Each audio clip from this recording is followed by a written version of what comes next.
Que ce soit bien clair. Il n'arrive dans notre temps rien qui n'ait été annoncé par avance par les prophètes dans les Écritures. Le faux Christ a été prévu à maintes reprises et à plusieurs occasions, par le véritable Christ lui-même dans Matthieu chapitre 24 verset 24, par Jean l'ultime survivant des apôtres en témoigne dans 2 Jean 1, 7 à 11, par Paul qui l'avait prophétisé dans 2 Thessaloniciens 2, 3, 4, dans 2 Corinthiens 11, 4 ou encore dans Actes 20, 29, 30.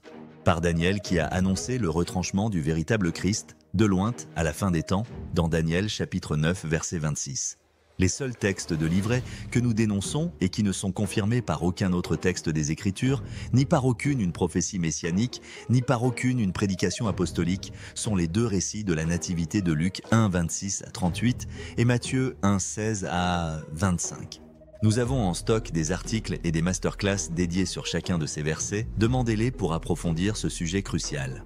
Vous-même pourriez le vérifier en vous munissant du test de détection infaillible fourni par l'Écriture elle-même. Bien-aimés, ne croyez pas à tout esprit, mais éprouvez les esprits, pour voir s'ils sont de Dieu, car beaucoup de faux prophètes sont sortis dans le monde. Par ceci vous connaissez l'Esprit de Dieu.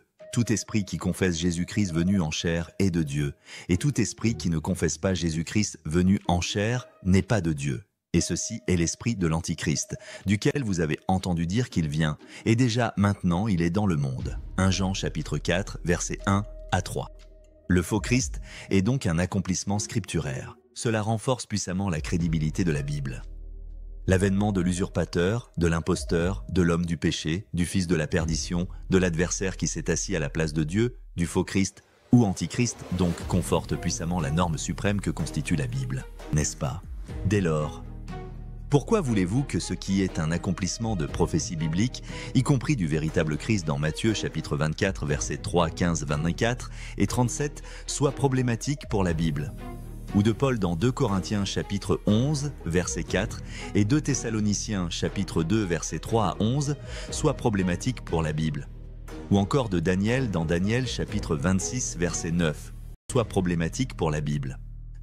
L'important est ailleurs, le plus important est d'en souligner le renforcement de l'autorité de la Bible comme norme suprême, et non pas de s'attarder sur les petites mains qui ont servi le dessein de Dieu.